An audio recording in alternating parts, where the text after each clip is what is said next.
In this final section of our introduction to state aid law, I want now to explain the procedural side.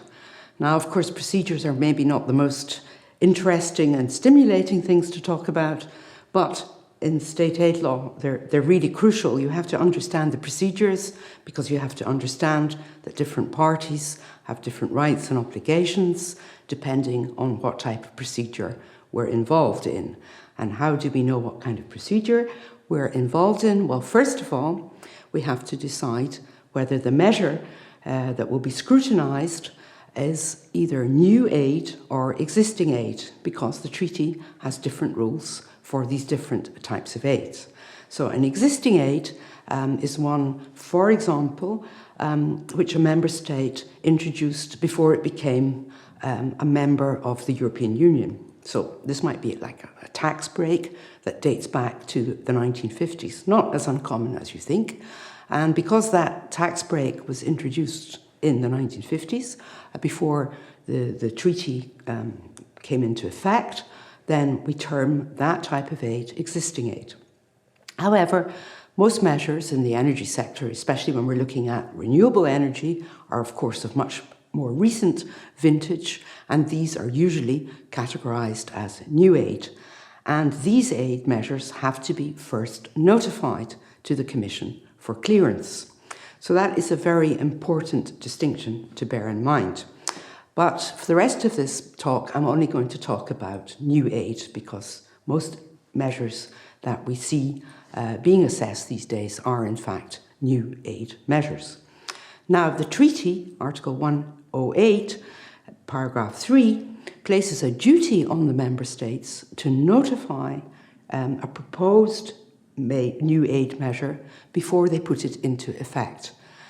And that is because before they put anything into effect, they must notify it so that the Commission can assess whether it's compatible or not and give the green light. Or if the Commission thinks it's not compatible, then, of course, the Commission can declare the aid to be illegal. So, new aid then has to be notified unless it falls under a block exemption regulation. Once the Commission is notified of the aid, then it has to decide whether or not it can conclude that the aid is compatible on the basis of what we call a preliminary investigation. So a preliminary investigation should only last 2 months. However, the Commission might not have all the information that it needs, and so the clock really only starts to tick when the Commission says, okay, now I know what I have to look at, I've got all the information, and then I will abide by the 2-month timetable. If at the end of that preliminary investigation, the Commission can conclude, well, this measure is no aid, as I've explained, the aid might be market conform, the measure might be market conform, or it might be compensation for a service of general economic interest. So we can exclude it from the aid box altogether. The Commission can decide that at the end of a preliminary investigation. Or it might decide, well, let's look at this measure in the context of our guidelines. Are all the tests in the guidelines met? Yes. Okay, we can conclude this preliminary investigation with a finding that the aid is compatible. However, there will be cases where the Commission has what we term serious difficulties with the notification. They might doubt that the measure is indeed compatible. And that means that the Commission has to go on and open a second investigation known as the formal investigation. This investigation can last up to 18 months and longer. There's no formal timetable, in fact, no formal deadline for that phase of the investigation. And we know cases, for example, in Spain, where investigations have actually gone on for 10 years, given not just their economic, but often political complexities. So the formal investigation can take quite a bit of time. One of the reasons often why member states don't really want to notify, because if they want to promote some form of energy and they have to wait 8 years before the Commission finalises its decision, well, obviously things will have changed by then. And in this context, the duty to notify is accompanied by what's called a standstill obligation. So obviously, if the Commission's investigation is going to be effective, then member states have to wait before they pay out any aid. This is the standstill obligation. So they shouldn't do anything until the Commission gives them the green light. And this is also a very important aspect of state aid procedures, because this is where national courts come in. National courts have a complementary role in state aid procedures. A beneficiary might want to get the money as quickly as possible, but a competitor of that beneficiary will, of course, have a different agenda. And if that competitor discovers that aid has been notified to the Commission, but before the Commission has given the green light, the money has been paid out, well, then that competitor can go to a national court and claim this so-called standstill obligation has been breached, and therefore the aid is illegal. So national courts can play a role there, but they also can play a role when aid has not been notified. Now, member states may have many reasons for not notifying measures. Given the complexity of the very definition of an aid, a member state might think, well, this measure is no aid, it's been paid for by the consumer, so why do we notify it? However, it might subsequently be the case that a competitor thinks, well, I'm not so sure about whether or not this measure is aid or not, let me challenge it in the national court. And they can do that because the state aid rules, the procedural rules, have what we call direct effect. So member states' courts must protect the rights of competitors, those rights being to have had the aid properly notified and assessed by the Commission. So it's important to stress that national courts have a very important role in policing what member states do, policing this notification obligation. So if the aid has not been notified, if it's what we call unlawful aid, then the courts can come along and say, wait a minute, member state, you should have notified that. And the national court can, for example, suspend the measure, suspend any payments being made, order the recovery of any payments already being made until the measure in question is properly notified to the Commission and has been investigated. Or alternatively, the Commission might find out about the measure itself and start its own investigation. And here we come to another important distinction between notified aid and unnotified aid, sometimes also referred to as lawful and unlawful aid. So if the aid is not notified, then the Commission is not bound by any formal deadlines when it investigates. So it starts off with a preliminary investigation, but it can take as long as it likes to conclude that preliminary investigation. That 2-month deadline that I mentioned earlier doesn't apply because the member states have failed to notify. Similarly, the formal investigation of unlawful aid is also not subject to any time limits. Again, the Commission can take as long as it likes. So the procedures then depend a lot on classifying whether we're looking at existing aid, new aid, notified aid, non-notified aid. Very important to make sure we know what type of measure we're dealing with here, because then we know at what time the Commission is expected to give its decision, but also, and this is also very important, the rights of competitors and the rights of beneficiaries vary depending on what type of procedure we're looking at.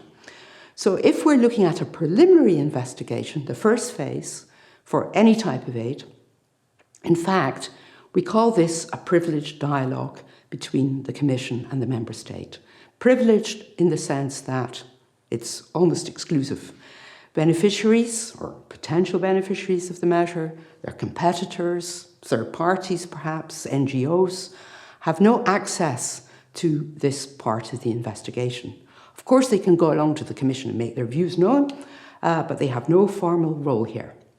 It's only when the Commission opens the formal investigation that third parties, and that term encompasses beneficiaries, it encompasses competitors, it encompasses any other member state or any NGO.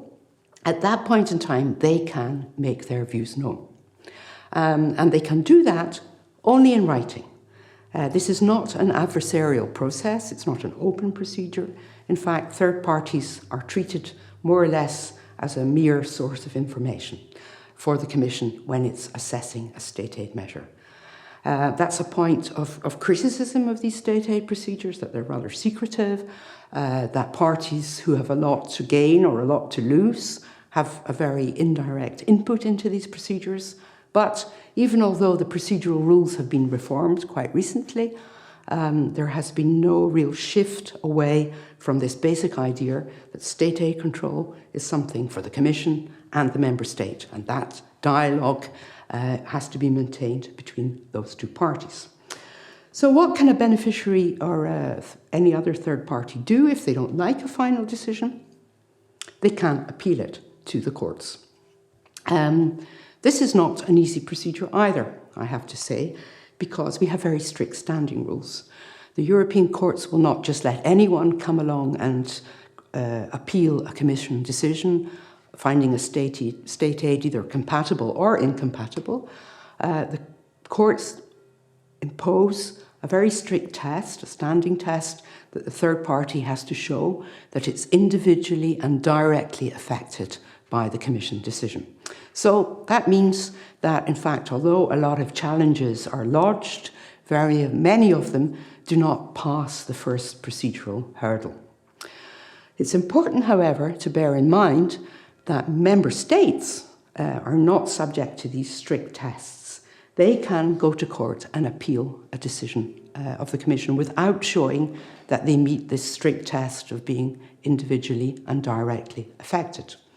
And until very, very recently, no member state has ever challenged a state aid decision of the Commission granting aid to another member state. And I think it's easy to explain that that's not in anybody's interest because, after all, every member state grants aid, so they're unlikely to go and make life worse for another member state because they too will no doubt have to notify a measure to the Commission, and they don't want another member state coming and interfering in the Commission decision.